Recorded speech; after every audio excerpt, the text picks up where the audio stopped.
মৌমাছির কথা আছে সূরাতুন নাহাল।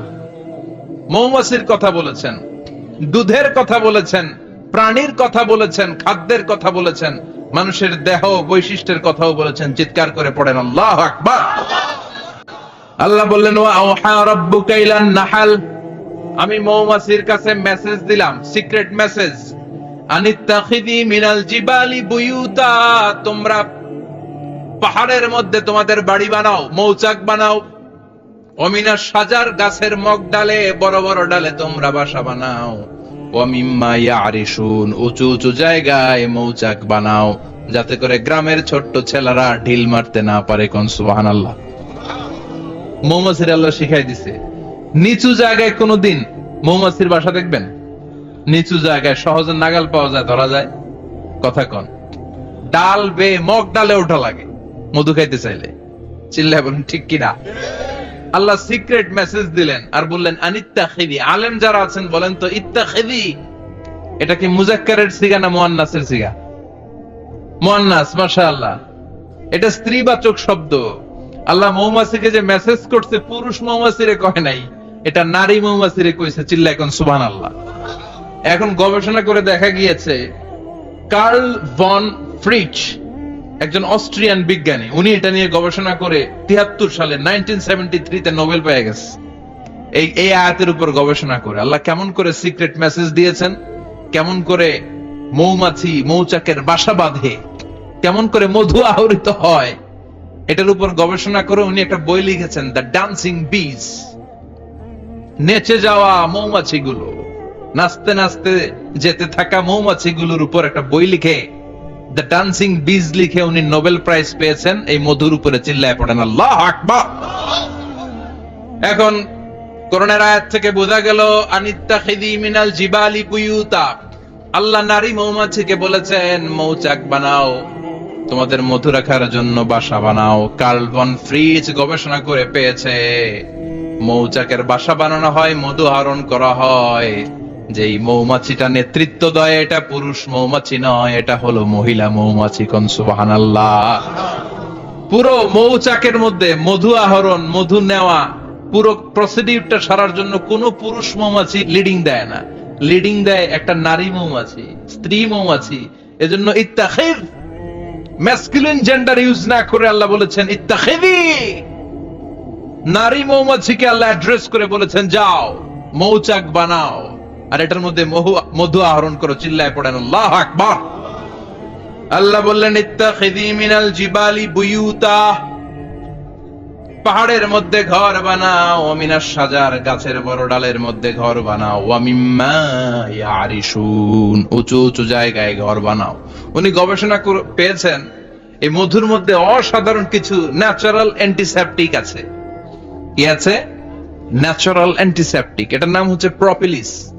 প্রপিলিস নামে একটা লিকুইড পাওয়া যায় মৌচাকের মধ্যে। এটা কাটা জায়গায় লাগা দিলে স্যাভলন, ডেটল কিছু লাগানো লাগবে না। ওই প্রপিলিসের কারণে আপনার কাটা জায়গা এমনি শুকায় যাবে। সুবহানাল্লাহ পড়েন। দ্বিতীয় বিশ্বযুদ্ধে রাশিয়ান যত সৈনিকরা যুদ্ধে আহত হতো, ওরা আলাদা করে অ্যান্টিসেপটিক খাইতো না, ওরা মধু আইনা লাগাই দিত আর সুস্থ হয়ে যেত। সুবহানাল্লাহ পড়েন। নিউজিল্যান্ডের কিছু বিজ্ঞানীরা আবিষ্কার করেছে মৌমাছির হুলের ভিতরে রেমিটিক ফিভারের অ্যান্টিবায়োটিক আছে। অনেকের বাত জ্বর হয়, বাতের ব্যথা থাকে না, থাকে, মুরব্বীদের বেশি হয়। ওই জায়গার মধ্যে যদি আপনি মৌমাছি এনে ঢুকাই দিতে পারেন, মৌমাছির হুল লাগাই দিতে পারেন, ভালো হয়ে যাবে। মৌমাছি যখন হুল ফুটে আরাম লাগে না অনেক? খাইছেন? কামড় খাইছেন? হ্যাঁ, মজা লাগে। তো নিউজিল্যান্ডের এই গবেষকরা এরা আবিষ্কার করেছে যে মৌমাছি যদি হুল ফুটিয়ে দেয়, ওইখানে বাতের ব্যথা থাকলে, বেদনা থাকলে এটা ভালো হয়ে যাবে। আমি নিজে দেখেছি, বিবিসি একটা ডকুমেন্টারি, ইজিপশিয়ান একজন ফিজিশিয়ান, চিকিৎসক, উনি ওনার বাতের ব্যথায় আক্রান্ত যত রোগীরা আছে ওদের গায়ের মধ্যে মৌমাছি এনে এনে নিজে নিজে হুল ফুটায়। রোগী চিৎকার মারে, ও মা গো, ও আল্লাহ গো, কিন্তু একদিন পরে ব্যথা নাই, আর কয় ভালো হয়ে গেছে। সুবহানাল্লাহ কইবেন না? তো এজন্য এই কার্ল ভন ফ্রিচ 1973-তে দ্য ডান্সিং বিজ লেখে গোটা বিশ্বকে তাক লাগিয়ে দিয়েছে। তার গবেষণার প্রতিটি পয়েন্ট কোরআনের এই আয়াতের সাথে মিলে যায়। চিৎকার করে পড়েন আল্লাহু আকবার। এই যে আমরা মধু খাই, এই মৌচাকের ভেতরে অন এন অ্যাভারেজ অ্যারাউন্ড 60,000 মৌমাছি থাকে। তিন ভাগে, একটা হচ্ছে কুইন বি, একটা মেল বি, আর একটা হচ্ছে ওয়ার্কার বি। একটা থাকে রানী মৌমাছি, এর নেতৃত্বে সবাই চলে। আর একটা থাকে মেল বি, পুরুষ মৌমাছি, বংশ বাড়ানোর জন্য এদের কাজে লাগে। আর সব হচ্ছে ওয়ার্কার বি, সবাই কাজ করে। আল্লাহ বললেন সুম্মা কুলি মিন কুল্লি সামারাত ফাসলুকি সুবুলা রাব্বিকি যুলুলা। আল্লাহ সিক্রেট মেসেজ দিয়ে বললেন গাছের উপরে বাসাবাদ, পাহাড়ের উপরে মৌচাকের বাসাবাদ, উঁচু উঁচু জায়গায় তোমরা তোমাদের বাসা বাঁধো। সুম্মা কুলি মিন কুল্লি সামারাত, এরপর এলাকার যত মিষ্টি মিষ্টি ফুল আছে, ফল আছে, ওখান থেকে রস নিয়ে আসো। সুবহানাল্লাহ। পুষ্প রস সংগ্রহ করে মধুগুলো, এটার বলে sweet nectar. They collect the sweet nectar from the flowers. এবং মধুর মধ্যে এত চমৎকার জিনিস থাকার কারণ হচ্ছে মৌমাছিগুলো ওই এলাকার সব ধরনের ফুল, ভালো ভালো সুগন্ধযুক্ত ফুল ফল থেকে রস নিয়ে আসে। তো এই গাছগুলোর মধ্যে বনাজি গাছ আছে না নাই? ঔষধি গাছ আছে না নাই? এজন্য মধুরে বলা হয় সব রোগের ঔষধ। যত বনাজি ঔষধি গাছের নির্যাস আর পুষ্প রস আছে, সব আল্লাহ মধুর ভিতরে ঢুকায়া মধুকে আল্লাহ ন্যাচারাল ভ্যাকসিন বানাই দিয়েছেন। চিল্লায়ে পড়েন আল্লাহু আকবার। আল্লাহ বললেন সুম্মা কুলি মিন কুল্লি সামারাত, সব ফল আর ফুল থেকে নেকটার পুষ্পরস নিয়ে আসো। ফাসলুকি সুবুলা রাব্বিকি যুলুলা, যেমন যেমন গিয়েছিলা পথ চিনায় আবার ফিরে আসো। ইয়াখরুজু মিন বুতুনিহা শারাব, এরপর তাদের পেট থেকে বের হয় শারাব। মুখতালিফুন আলওয়ানু, এক একটা মধুর কালার হয়ে যায় এক এক রকম। কোন সুবহানাল্লাহ। সরষে ফুলের মধু একটু সাদা সাদা হয় না? আমি হচ্ছি মধু খাওয়ার পোক। আমি দেশে বিদেশে যেখানে গিয়েছি ফ্রেশ হানি আমি অনেক খুঁজেছি। ইয়ামানি একটা মধু পাওয়া যায়, ইয়ামানের সাওয়াহিলি এলাকায়, পাহাড়ি এলাকায়, একেবারে কুচকুচে কালো। আবার অনেক মধু আছে কিছুটা খয়েরি এবং হলুদ বর্ণের। কিন্তু সরষে ফুলের যে মধুটা, এটা অনেকটা সাদা। এই পুষ্পরস নিয়ে মৌমাছিগুলো মৌচাকের মধ্যে ঢেলে দেয় না, এগুলো খেয়ে ফেলে। প্রত্যেকটা মৌমাছির পেটের ভেতরে আল্লাহ 2টা করে স্টোমাক দিয়েছে, পাকস্থলী। সুবহানাল্লাহ পড়ে।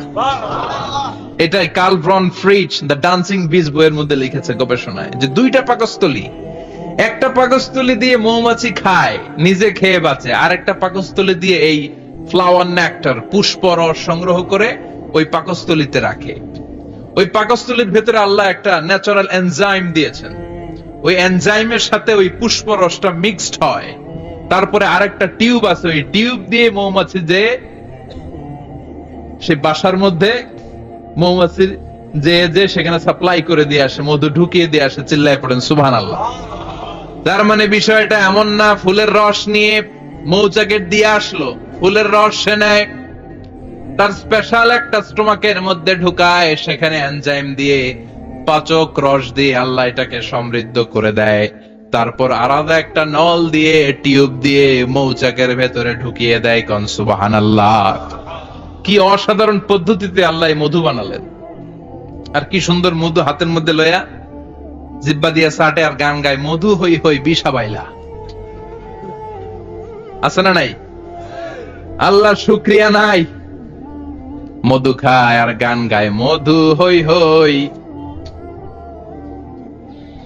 বিষা বাইলা, অনহারনে ভালোবাসার দাম নদিলা। আছে না নাই? ডাকাইত। এই মধু খেয়ে শুকরিয়া করতে হবে কার? চিৎকার করে বলেন শুকরিয়া করতে হবে কার? আল্লাহ বললেন ইয়াখরুজু মিন বুতুনিহা, এটা মধু সরাসরি চলে আসে না, ওর পেট থেকে বের হয়। মুখতালিফুন আলওয়ানুহু, বিভিন্ন রঙের মধু আছে না নাই? ব্ল্যাক কালারের মধু হয়, হোয়াইট হানি হয়, অর্গানিক হানি হয়, ক্রিমড হানি হয়। কত ধরনের মধু যে আল্লাহ পৃথিবীতে রেখেছে তার ইয়ত্তা নাই। এরপর আল্লাহ বললেন ফিহি শিফাউন লিন্নাস, মধুর ভিতরে শিফা দিয়েছে কে? এজন্য বিশ্বনবীর খাদ্য তালিকার মধ্যে মধু আছে না নাই? বিশ্বনবী সুগন্ধযুক্ত ওয়ালা মধু খেতেন, দুর্গন্ধযুক্ত ওয়ালা কোনো মধু মুখে নিতেন না। সুবহানাল্লাহ। বিশ্বনবীর জামানায় মাগাফির নামে একটা মধু ছিল, দুর্গন্ধযুক্ত। এটা কখনো বিশ্বনবী মুখে নিতে চাইতেন না। সুগন্ধযুক্ত মধু সবসময় বিশ্বনবী খেতেন।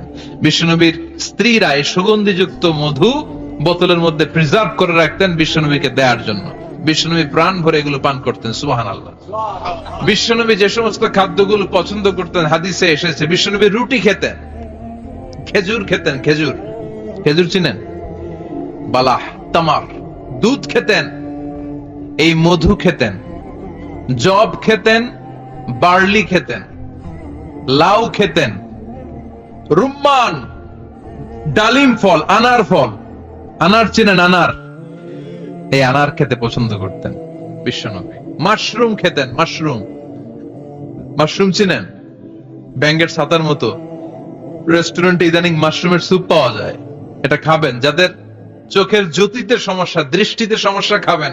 হাদিসে এসেছে আল কামআতু মিনাল মান ওয়া মাউহা শিফাউন লিল আইন। মাশরুম হলো মান্না সালোয়ার মতো খাবার।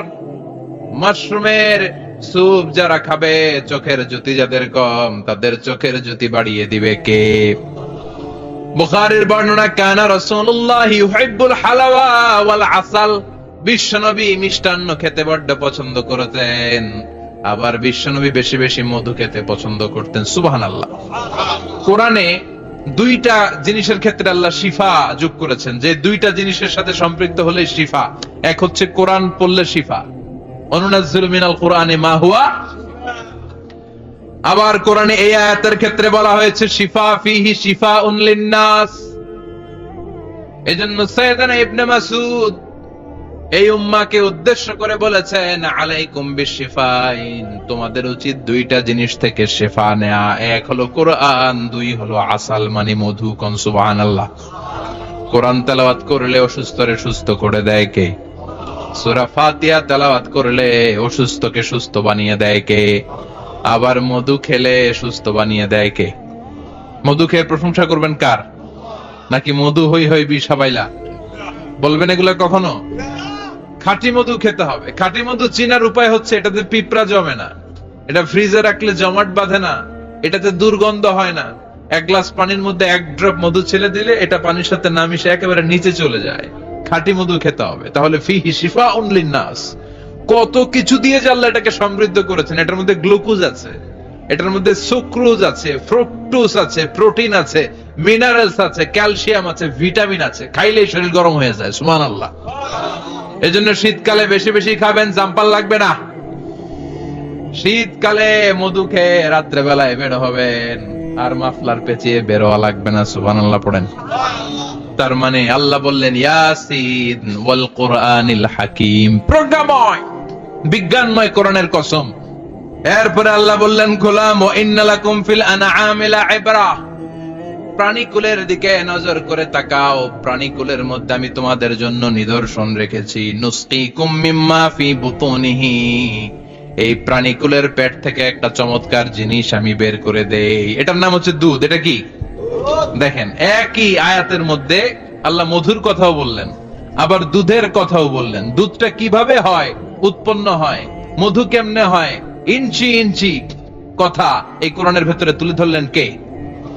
আল্লাহ বললেন মিমবাইনি ফারসিউ ওয়া দামিল লাবানা, গোবর আর রক্তের মাঝখান দিয়ে আমি দুধ বের করি। সুবহানাল্লাহ পড়েন। আমরা যাই এই গাভীর উলান টানা শুরু করি সকালবেলা বিসমিল্লাহ বলে, কিন্তু কেমনে যে এটা আসে ওইদিকে নজর নাই। ডাকাত বিসমিল্লাহ বলে শুরু করে না, দুধ খাই আলহামদুলিল্লাহ পড়েন, আছে না নাই? আল্লাহ বলেন মেকানিজমটা শোনো কেমনে আমি খাওয়াই। আল্লাহ বললেন মিমবাইনি ফারসি ওয়া দামিল লাবানা, গোবর আর রক্তের মাঝখান দিয়ে আমি দুধ বের করে দেই। সুবহানাল্লাহ। গরু যে ঘাস খায়, এই ঘাস থেকে রক্ত হয় আর গরুর গোবর হয়। পেটের একদিকে থাকে গোবর, আরেক দিকে থাকে রক্ত। রক্ত দুর্গন্ধ, গোবরও দুর্গন্ধ। রক্ত নাপাক, গোবরও নাপাক।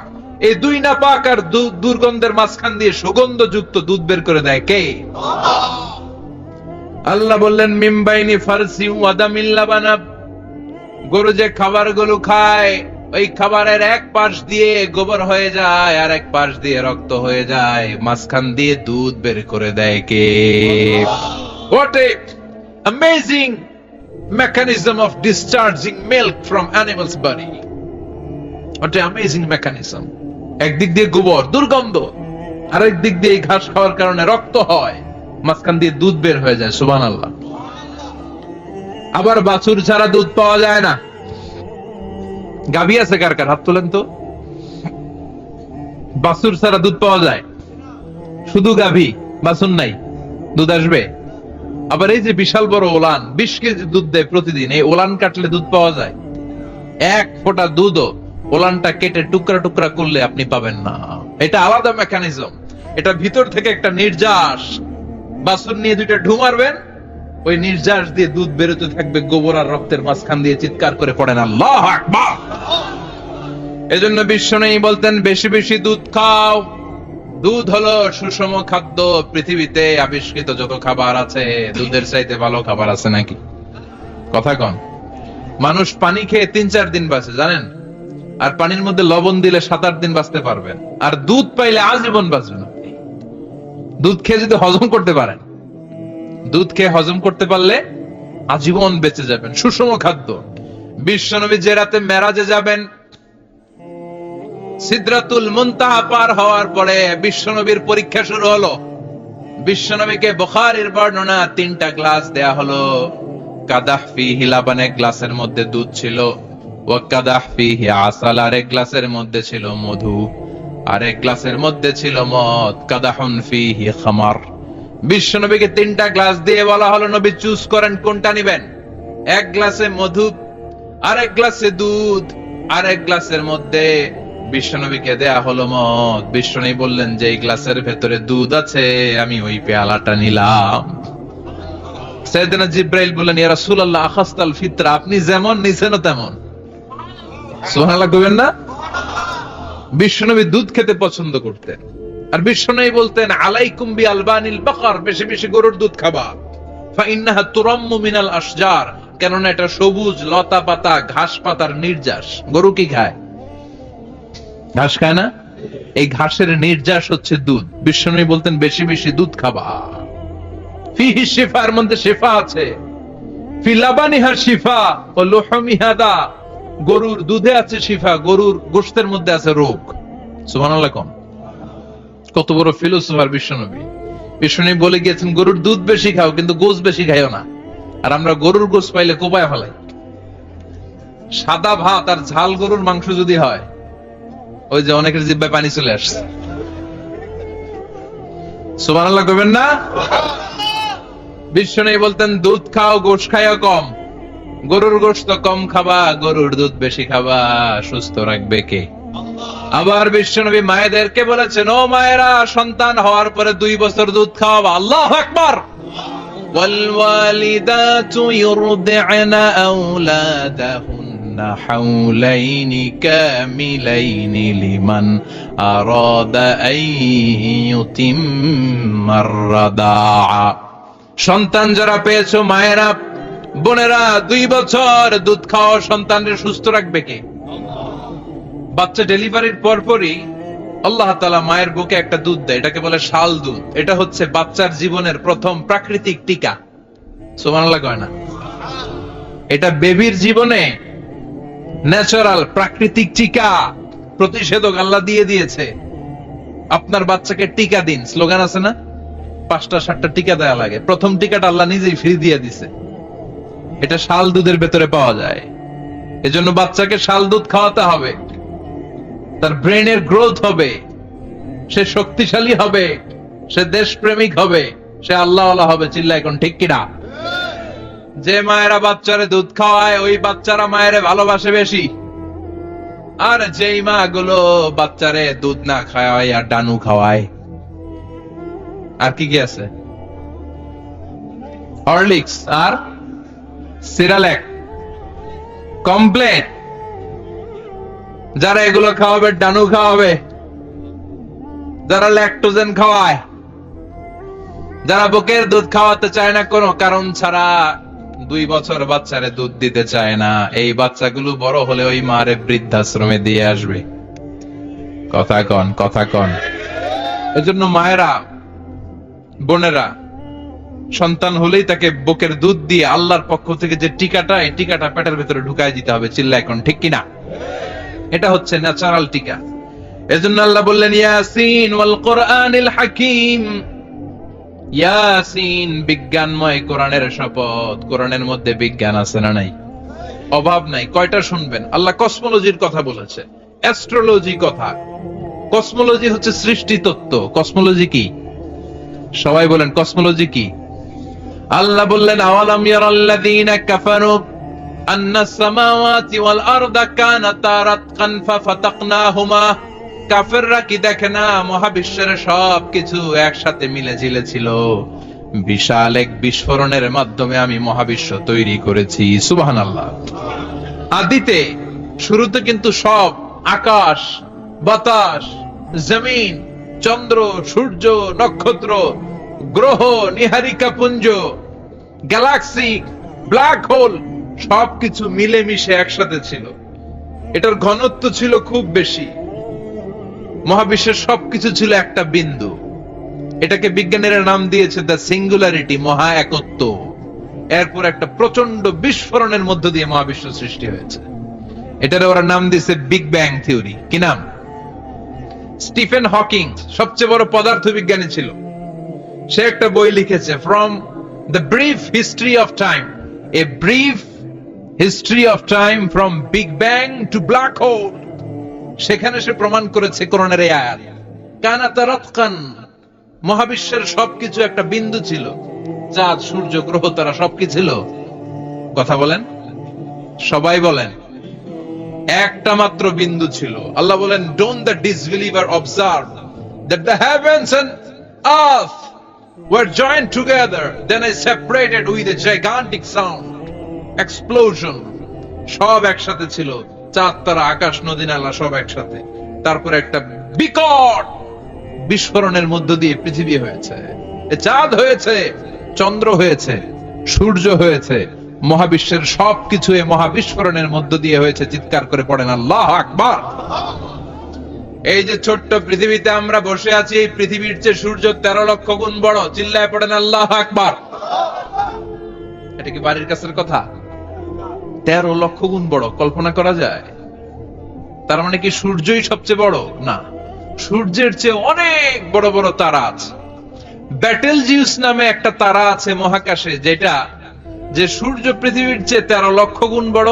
এই ব্যাটেলজিউস তারা সূর্যের চেয়ে 33 কোটি গুণ বড়।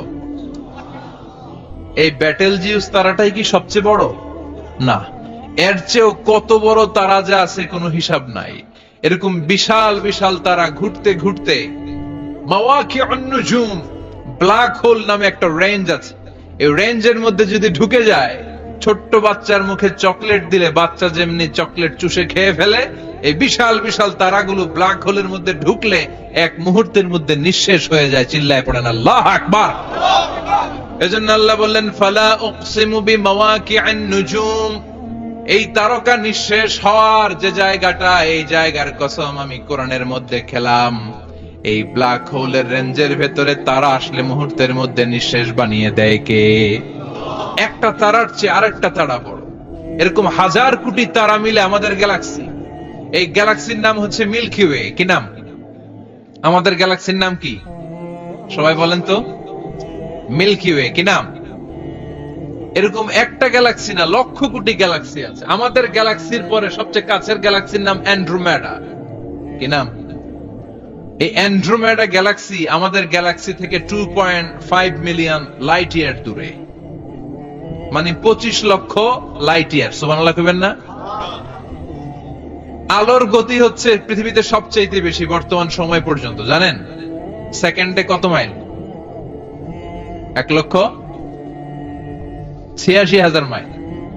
এক সেকেন্ডে আলো ছুটে 1,86,000 মাইল বেগে।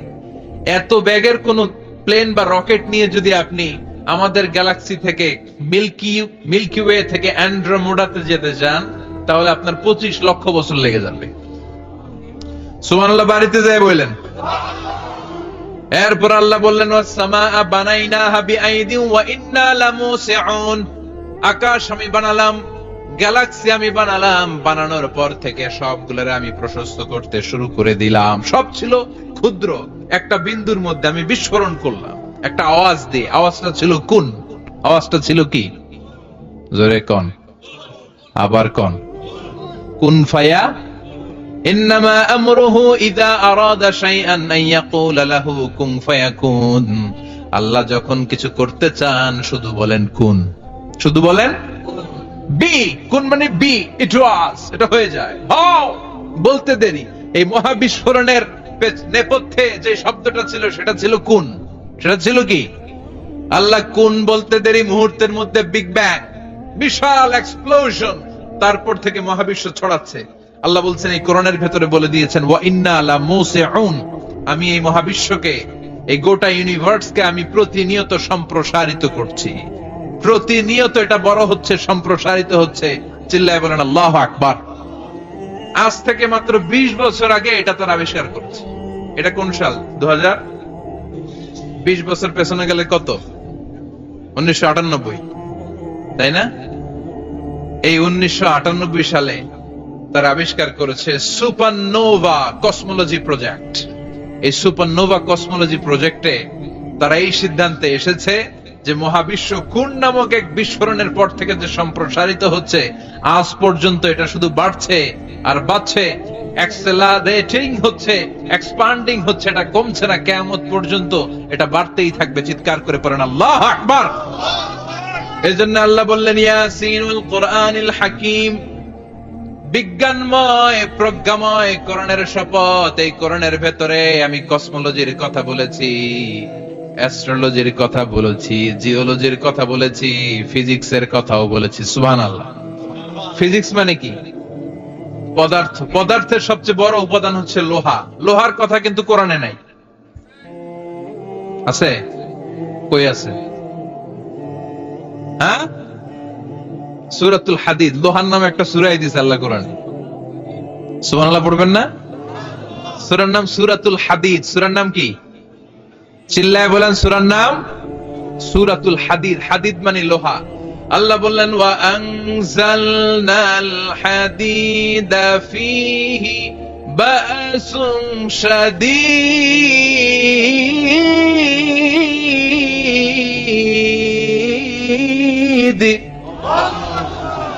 ওয়া আনজালনাল হাদিদ ফীহি বাসুন শাদীদ, আমি লোহা নাজিল করলাম আর লোহার ভেতরে আমি ভয়ঙ্কর শক্তি ঢুকাইয়া দিলাম। সুবহানাল্লাহ। ফীহি মানাফিউ লিন-নাস, লোহার ভেতরে মানুষের জন্য অনেক কল্যাণ আছে। সুবহানাল্লাহ। লোহা ছাড়া পৃথিবীতে কিছু হয়? আংটি বানাতে লোহার দরকার আছে না নাই? ঘড়ি বানাতে, গাড়ি বানাতে, বাড়ি বানাতে, মোবাইল বানাতে, হেলিকপ্টার, প্লেন, রকেট, মাইকের স্ট্যান্ড। সুবহানাল্লাহ।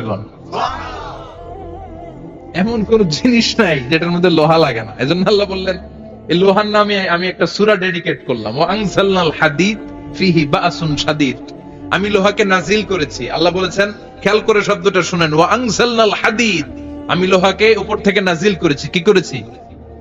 কথা বলেন। তার মানে লোহা পৃথিবীতে ছিল না, নাজিল করছে কে? লোহা পৃথিবীতে ছিল? পৃথিবীতে ছিল। পৃথিবীতে থাকলে নাজিল করবেন কেন? এই যে কোরআনটা পৃথিবীতে আগে ছিল, নাজিল করছে কে? কোন ফেরেশতাকে দিয়ে? সাইয়েদনা জিবরাইল। কোন নবীর উপর? বিশ্বনবী মুহাম্মদুর রাসূলুল্লাহ। আল্লাহু আকবার। তার মানে ওহি পৃথিবীতে ছিল না, আল্লাহ উপর থেকে নাজিল করেছেন। নুজুল মানে উপর থেকে নিচের দিকে আসা। এই নুজুল শব্দ ব্যবহার করে আল্লাহ বললেন ওয়া আনজালনাল হাদিদ, লোহাকে আমি নাজিল করেছি। তার মানে লোহা পৃথিবীর উপাদান নয়, লোহা এসেছে উপর থেকে। কোন সুবহানাল্লাহ। বিজ্ঞানীরা, পদার্থবিদ যারা গবেষণা করে এটাই পেয়েছেন, লোহা আসলে পৃথিবীর না। লোহা পৃথিবীতে উৎপাদন করা হয় নাই। লোহার যে মলিকিউল, অণু আছে, লোহার একটা অণু তৈরি করার মতো ক্ষমতা পৃথিবীর নাই। ইভেন এই সৌরজগতের কোনো কিছু নাই। সূর্যের তাপেও লোহা তৈরি হতে পারে। লোহার ছোট্ট একটা অণু তৈরি করতে কমপক্ষে 1 কোটি ডিগ্রি সেলসিয়াস তাপের প্রয়োজন হয়। তার মানে এটা পৃথিবীর কোন উপাদান নয়, এটা আনজালনাল হাদিদ, আল্লাহ বলেন মহাবিস্ফোরণের কারণে গলিত অন্য কোন তারার ভেতর থেকে লোহার উপাদান আমি পৃথিবীর ভিতরে এনে ঢুকিয়ে দিয়েছি। তার মানে পদার্থের কথা কোরআনে আছে না নাই? সুবহানাল্লাহ কইবেন না? এরপরে বায়োলজির কথা আছে না নাই? বায়োলজিক্যাল অ্যাসপেক্ট অফ মাউন্টেইনস, কেমন করে পাহাড়ি রেঞ্জ তৈরি হলো, আছে না নাই? ওয়াজআলনাল জিবালা আওতাদা, পাহাড়কে আমি পেরেক মেরে দিয়েছি। ওমিয়া কাঠের ভেতরে যখন পেরেক মারেন, পেরেকের বেশিরভাগ অংশ কাঠের ভেতরে ঢুকে যায়, উপরে দেখা যায় সামান্য, ঠিক কিনা? তো লোহা যদি আল্লাহ পেরেক মারেন, উপরে যা দেখা যায় এটা সামান্য, আসল পাহাড় তো মাটির নিচে। সুবহানাল্লাহ কইবেন না? আসল পাহাড় কোথায়? পেরেক যদি কাঠের মধ্যে ঢুকিয়ে দেন, পুরো পেরেকটা কাঠে ঢুকে যায় না, উপরে দেখা যায় কদ্দুর, সামান্য। পাহাড়ের যা আপনি দেখেন এটা তো পেরেকের মাথা, পুরো পাহাড়টা আল্লাহ জমিনের ভেতরে গেড়ে দিয়েছেন। চিল্লায় পড়েন আল্লাহু আকবার। আবার আল্লাহ বললেন অমিনাল জিবালি জুদাদুম বিদু ওয়া হুমরুম মুখতালিফুন আলওয়ানু, আছে না নাই? ওয়া গারাবিবু সুদ, আল্লাহ বলেন নানা রঙের পাহাড় পর্বত মহাবিশ্বে আমি তৈরি করেছি। কোন পাহাড় হচ্ছে রক্তিম বর্ণের, কোন পাহাড়কে বানিয়েছি আমি কৃষ্ণ বর্ণের, কোন পাহাড়কে বানিয়েছি আমি শুভ্র বর্ণের, কোন পাহাড়ের রং কালো, কোনটা সাদা, কোনটা নীল, আছে না নাই? মহাবিশ্ব যখন তৈরি হয়েছে, পৃথিবীর মধ্যে 7টা টেকটনিক প্লেট তৈরি হয়েছে। 7 tectonic plates create the mountain range on earth. পৃথিবীতে এই পাহাড় তৈরির কারণ হচ্ছে 7টা প্লেট, এগুলোরে 7 টেকটনিক প্লেট বলে। এই প্লেট গুলোর কারণে পৃথিবীতে এই রং বেরঙের পাহাড় তৈরি হয়েছে। কত রঙের যে পাহাড় আছে! আরব বিশ্বে পাথরের পাহাড়, বাংলাদেশে মাটির পাহাড়, ব্রুনাই, সিঙ্গাপুর, ইন্দোনেশিয়াতে যদি যান আরেক ধরনের পাহাড়। চায়নার একটা শহর আছে গানজু সিটি, কি নাম? এই গানজু সিটিতে একটা পাহাড় আছে রেইনবো মাউন্টেন, ওখানে 7 রঙের পাহাড় পাওয়া যায় এক জায়গায়। সুবহানাল্লাহ কইবেন না? রেইনবো মানে কি? রংধনু। রংধনুর কয় রং? কথা কন। ছোটবেলা আমরা মুখস্থ রাখতাম বেনিয়া সহ কলা, বেতে বেগুনি, নিতে নীল, আতে আসমানি, সতে সাদা, হতে হলুদ, কতে কালো, লাতে লাল। সুবহানাল্লাহ নাই? মনে রাখার কি অসাধারণ পদ্ধতি! এই রেইনবো মাউন্টেন, রংধনুর 7 রঙের পাহাড় এক জায়গায় পাওয়া যায়। এখানে সাদা পাহাড়, এখানে সবুজ পাহাড়, এখানে নীল পাহাড়, ওখানে লাল পাহাড়, এখানে কালো পাহাড়। এই চায়নার গানজু সিটিতে আল্লাহ তাআলা 7 রঙের পাহাড় এক জায়গায় রেখেছেন। চিৎকার করে বলেন আল্লাহু আকবার। তার মানে বায়োলজির কথাও কোরআনের ভেতরে আছে না নাই? এরপর আল্লাহ বললেন কেমন করে আকাশ থেকে আমি পানি নাজিল করে, এটাও কোরআনে আছে না নাই? আমরা ছোটবেলা পড়েছি ওয়াটার সাইকেল, হাইড্রোলজিক্যাল সাইকেল, কেমন করে সূর্যের তীব্রতা সাগর থেকে পানিকে জলীয় বাষ্প করে উপসে নেয়, উপরে নিয়ে সেটাকে পুঞ্জীভূত করে দেয়, ঘনীভূত করে দেয়, মেঘ হয়ে যায়, সেখান থেকে ঝিরি ঝিরি ঝিরি ঝিরি বৃষ্টি পড়ে, আছে না নাই? আর ওই বৃষ্টির গান আমরা গাই, এই বৃষ্টি ভেজা রাতে তুমি চলে যেও না। ওই বৃষ্টি পেয়ে আল্লাহর কাছে দোয়া করে না? বিশ্বনবী বলেন রহমতের বৃষ্টির নিচে দাঁড়িয়ে কেউ যদি হাত তুলে দোয়া করে, ওই দোয়া কবুল করে কে?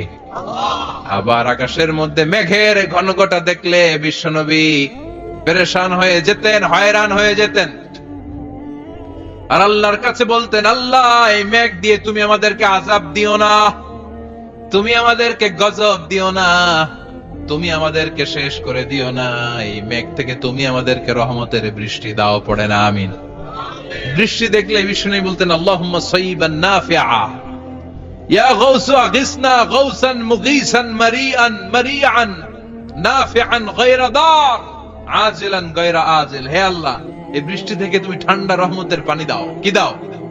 আল্লাহ মেঘ দে, পানি দে, ছায়া দে রে তুহু, আল্লাহ মেঘ দে। পড়েন পড়েন, আল্লাহ মেঘ দে, পানি দে, ছায়া দে রে তুহু, আল্লাহ মেঘ দে। এই ওয়াটার সাইকেলের কথা আল্লাহ বলেছেন।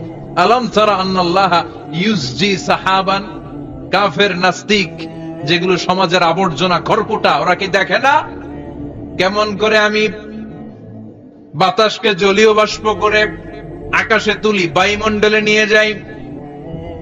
সুম্মা ইউআল্লিফু বাইনাহুম, জলীয় বাষ্পগুলারে তখন আমি ঘনীভূত করি। সুম্মা ইয়াজআলুহু রুকামান, এরপরে আমি মেঘে পরিণত করি। ফাতারাল ওয়াদাকা ইয়াখরুজু মিন খিলালিহি, তারপর মেঘের ভেতর থেকে ঝিরি ঝিরি বৃষ্টি নাজিল করে কে? আবার আল্লাহ বললেন, পানি থেকে আমি পৃথিবীর সব প্রাণগুলারে বানালাম। ওয়াজআলনা মিনাল মাই কুল্লা শাইইন হাই আফালা ইয়াকিলুন, পানির ভেতর থেকে সব প্রাণের উৎপত্তি পৃথিবীর মধ্যে ঘটিয়ে দিয়েছে কে? বিজ্ঞানীরা স্বীকার করেছে পৃথিবীতে যত প্রাণ পাওয়া যায়, যত প্রাণের ব্লুপ্রিন্ট পাওয়া যায়, সব এসেছে পানি থেকে। চিৎকার করে বলেন, কোত্থেকে? পানি নাই তো প্রাণ নাই, পানিও আছে প্রাণও আছে। কোন সুবহানাল্লাহ। বিজ্ঞানীদের ধারণা, তারা ধারণা করে বলেছে পৃথিবীর প্রথম প্রাণের নাম হচ্ছে অ্যামিবা। কি নাম? ওরা বলেছে এটা এককোষী জীব। It's a very small unicellular organism found ever in the world. পৃথিবীতে পাওয়া প্রথম এককোষী প্রাণীর নাম হচ্ছে অ্যামিবা। এটা এসেছে শৈবালের মতো, এরপরে জুপ্লাংটন, ফাইটোপ্লাংটন, ব্যাকটেরিয় প্লাংটন, একটার পর একটা স্পিসিজ প্রজাতি পৃথিবীতে ডেভেলপ করেছে। কোন সুবহানাল্লাহ। এই পানির কথা কোরআনের ভেতরে বলে দিল কে? এজন্য আল্লাহ বললেন, ওয়াল কোরআনিল হাকীম, বিজ্ঞানময় কোরআনের শপথ। এই কোরআনটা বিজ্ঞানের ঠাসা। এই কোরআন আশ্চর্যের শেষ নাই। এই কোরআন কোনোদিন পুরাতন হয় না। এই কোরআনের ভেতরে আল্লাহ দিয়েছেন হেদায়েতের মশাল, আর কোরআনটাকে বানিয়েছেন বিজ্ঞানের সুউচ্চ মিনার। জোরে কোন সুবহানাল্লাহ। তার মানে কোরআনে আমরা কি পেলাম? দুধের কথা পেলাম, মধুর কথা পেলাম, কিভাবে ডায়েট করবেন সেটা আমরা পেলাম। আমরা কসমোলজি পেলাম, অ্যাস্ট্রোলজি পেলাম, বায়োলজি পেলাম, ফিজিক্স পেলাম, ওয়াটার সাইকেল পেলাম। এবার পাতালপুরীর কথার দরকার আছে না নাই? পৃথিবীর একেবারে গভীরতম গভীরে কি আছে এটা কিন্তু কোরআনে নাই। আছে? পৃথিবীর মাঝখানে যে উত্তপ্ত লাভা আর আগুন, এটা আপনারা জানেন? পৃথিবীর উপর দিয়ে আমরা ঠান্ডা পৃথিবীতে ঘুরে বেড়াই, কিন্তু এর ভিতরে কিন্তু আগুন, লাভা। আল্লাহ কোরআনের মধ্যে ফুটন্ত টকবগে সাগরের কসম খেয়েছেন। আল্লাহ বলেছেন, ওয়াল বাহরিল মাসজুর,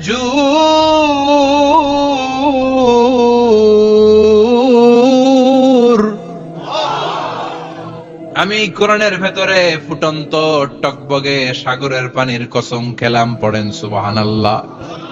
সাগরের পানির, ফুটন্ত টকবগে সাগরের পানির কসম। সাগরের পানি আবার ফুটন্ত হয় কি করে? পানি কি হয়? ঠান্ডা। পানি কি? কথা বলেন। আল্লাহ পৃথিবীর ভেতরকার কথা চিন্তা করে বলেছেন, ওয়াল বাহরিল মাসজুর। ইউনাইটেড স্টেটস অফ আমেরিকার নেভাল একাডেমির সায়েন্টিস্টরা এই আয়াতের উপর রিসার্চ করেছে যে সাগরের ভেতরে আবার এই ঠান্ডা পানির ভেতরে আবার উত্তপ্ত আগুনের লাভা আসলো কোত্থেকে। রিসার্চ করার জন্য তারা সাগরের ভেতরে পাইপ ঢুকিয়েছে। পাইপ ঢুকাতে ঢুকাতে অনেকগুলো লেয়ার তারা পার করেছে। রূপান্তর শিলার স্তর, পাললিক শিলার স্তর, আগ্নেয়গিরির শিলার স্তর, মার্বেল পাথরের অনেকগুলো শিলার স্তর পেরিয়ে যাওয়ার পরে তারা পাইপ ঢুকানোর পরে দেখতে পেয়েছে পাইপগুলো গলে যায়। পাইপগুলো কি হয়? তার মানে ভিতরে কি আছে? গত কয়েক মাস আগে জাপানে কিছু জিওলজিস্ট, ভূতত্ত্ববিদ, তারা গবেষণা করে পৃথিবীর এক মাথা থেকে আরেক মাথায় যেতে চাচ্ছে, মানে প্রতিপাদ স্থান। বাংলাদেশের এখান থেকে ছিদ্র করলে আপনি দক্ষিণ আমেরিকার চিলির সান্টিয়াগোতে যেয়ে উঠবেন। কথা বুঝতে পেরেছেন? তার মানে বাংলাদেশের প্রতিপাদ স্থান হচ্ছে দক্ষিণ সাউথ আমেরিকার চিলির সান্টিয়াগো। আবার ইন্ডিয়া থেকে ছিদ্র করতে করতে পৃথিবীর আরেক মাথা দিয়ে উঠবেন। সুবহানাল্লাহ বলেন। এটা তারা শুরু করেছে, কিন্তু এখনো সফল হয় নাই। ইউএস এর নেভাল একাডেমির সায়েন্টিস্টরা পাইপ ঢুকাতে ঢুকাতে দেখে একটা পর্যায় শেষে পাইপ আর ঢুকানো যায় না। পাইপগুলো পৃথিবীর ভেতরে যেতে যেতে গলে গলে পানি হয়ে যায়। সুবহানাল্লাহ কইবেন না? এই রিসার্চ প্রজেক্টের যিনি চিফ, উনি বললেন, bring the water proof pipe from America. America থেকে ওয়াটার প্রুফ পাইপ নিয়ে আস। আমার এমন পাইপ লাগবে গবেষণা করার জন্য যে পাইপ আগুনে জ্বলে না। ওয়াটার প্রুফের মধ্যে আগুন লাগালে আগুন ধরবে? বুলেট প্রুফে বুলেট মারলে বুলেট ঢুকবে? মাননীয় প্রধানমন্ত্রী শেখ হাসিনা যে গাড়িতে করে চড়ে, এটা বুলেট প্রুফ কার? গুলি মারলে ঢুকবে? আবার গুলি মারতে যায় না, 14 গোষ্ঠী উদ্ধার করে ছাড়বে আপনার, খবরদার। তো আমেরিকা থেকে ফায়ার প্রুফের পাইপ নিয়ে আসা হলো। নেভাল একাডেমির চিফ সায়েন্টিস্ট পাইপ ঢুকাতে আরম্ভ করলেন। ঢুকাতে ঢুকাতে পৃথিবীতে কিন্তু অনেকগুলো স্তর আছে, এই যে বালু মাটি, সব কিন্তু বালু মাটি নয়। আপনি খুঁড়তে খুঁড়তে পেয়ে যাবেন পাললিক শিলা, এরপরে রূপান্তরিত শিলা, এরপরে মার্বেল পাথরের শিলা, এরপরে শুরু হবে গরম আগ্নেয়গিরির শিলা।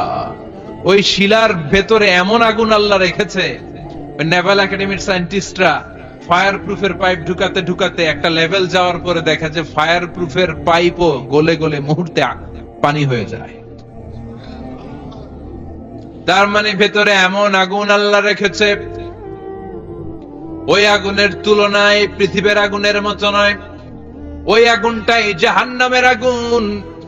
আবার বিজ্ঞানীরা গবেষণা করে ওই আগুনের মধ্যে মানুষের চিৎকার শুনেছে।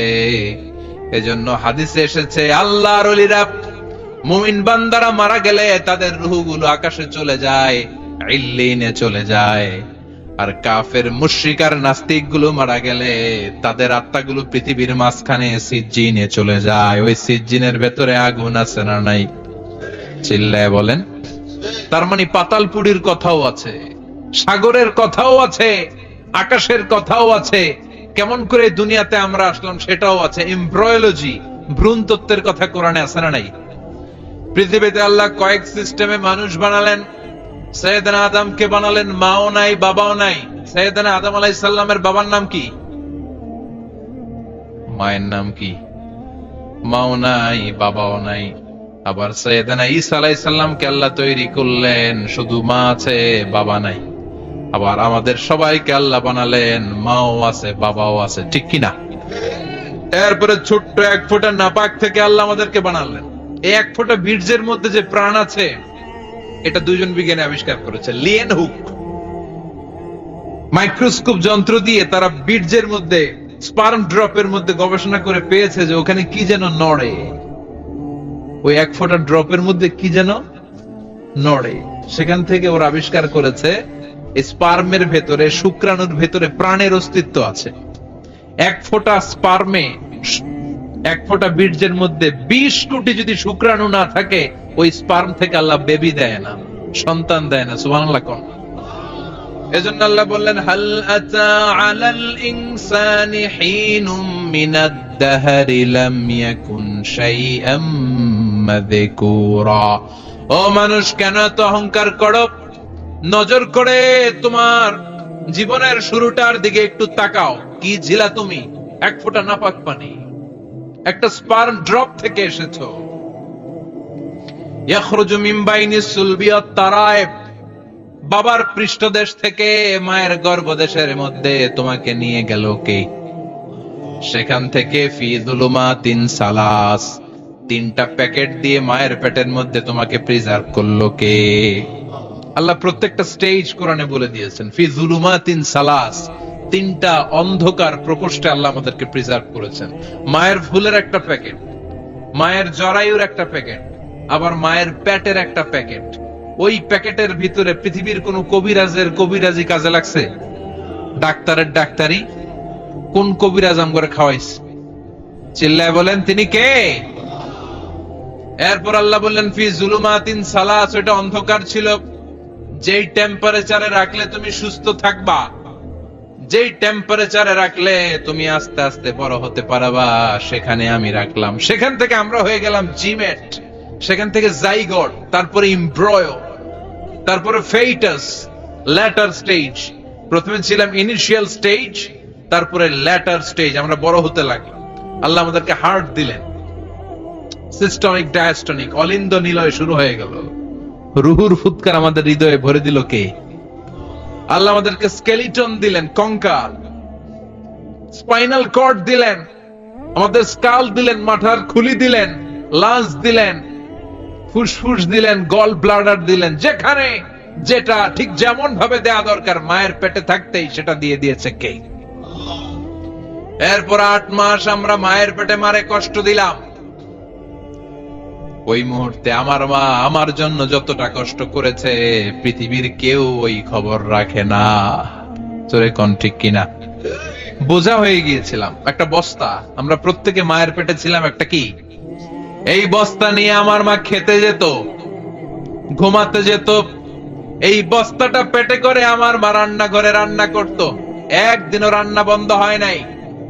এই বস্তাটা নিয়ে আমার মা টয়লেটে যেয়ে বসতে পারতো না। 8 মাস এরকম কষ্ট করেছে। এজন্য মায়ের মনে কষ্ট দিলে আল্লাহর রোষ কেঁপে যায়। মায়ের কাছ থেকে দোয়া নেওয়ার দরকার আছে না নাই? মায়ের মনে কষ্ট দিবেন? মায়ের সাথে বেয়াদবি করবা কেউ? মায়ের থেকে দোয়া নেওয়ার দরকার আছে না নাই? মা যার নাই সে জানে মা না থাকার কি জ্বালা। চিল্লা এখন ঠিক কিনা?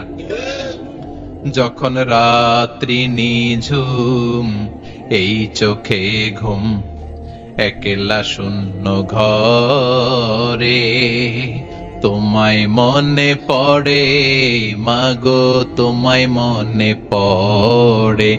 যখন রাত্রি নিঝুম, এই চোখে ঘুম, একলা শূন্য ঘরে, তোমায় মনে পড়ে মাগো, তোমায় মনে পড়ে। ঠিক কিনা? এজন্য এই মায়ের জন্য দোয়া করার দরকার আছে না নাই? আল্লাহ বললেন 8 মাস 9 মাস মায়ের পেটের ভেতরে ছিলা, তারপরে দুনিয়ার বুকে তোমারে আনলো কে? ছোট্ট নাপাক ছিলাম, এই ছোট্ট এক ফোঁটা পানি থেকে আমাদেরকে বড় করছে কে? তার মানে এমব্রয়োলজি, ভ্রূণ তত্ত্বের কথা কোরআনের ভেতরে আছে না নাই? সে আল্লাহ বললেন ইয়াসিন ওয়াল কুরআনিল হাকীম ইন্নাকা লামিনাল মুরসালিন আলা সিরাতিম মুস্তাকিম। সুবহানাল্লাহ পড়েন। আল্লাহ বললেন ইয়াসিন, এরপরে বললেন আল কুরআনিল হাকীম, প্রজ্ঞাময় কোরআনের শপথ। বিশাল একটা শপথ কেটে আল্লাহ বললেন ইন্নাকা লামিনাল মুরসালিন আলা সিরাতিম মুস্তাকিম। ইন্নাকা লামিনাল মুরসালিন, অবশ্যই অবশ্যই নবী হে আপনি রাসূলদের অন্তর্ভুক্ত। চিল্লা এখন সুবহানাল্লাহ। তিনি যে রাসূল এটার সার্টিফিকেট এই আয়াতে দিয়েছে কে? এরপর আল্লাহ বললেন আলা সিরাতিম মুস্তাকিম, ও নবী আপনি সিরাতুল মুস্তাকিমের উপর আছেন। যেই দোয়াটা প্রতিটা নামাজের মধ্যে প্রতিদিন প্রত্যেক রাকাতে সূরা ফাতিহাতে আমরা পড়ি, ইহদিনাস সিরাতাল মুস্তাকিম। ও Allah, show us the right path, show us the correct path. আপনি আমাদেরকে সোজা পথ দেখান। আল্লাহ এখানে সার্টিফিকেট দিলেন, নবী গো, লক্ষাধিক পয়গম্বর যে আমি পেয়েছি তাদের শ্রেষ্ঠতম রাসূল করে আমি আপনাকে প্রেরণ করেছি, আর হেদায়েতের সুউচ্চ মশাল দিয়ে আমি আপনাকে সিরাতুল মুস্তাকিমের উপর রেখেছি। চিল্লায় পড়েন আল্লাহু আকবার। এই জন্য বিজ্ঞানময় কোরআনের সাথে নিজেদের সম্পর্ক বাড়ানোর দরকার আছে না নাই?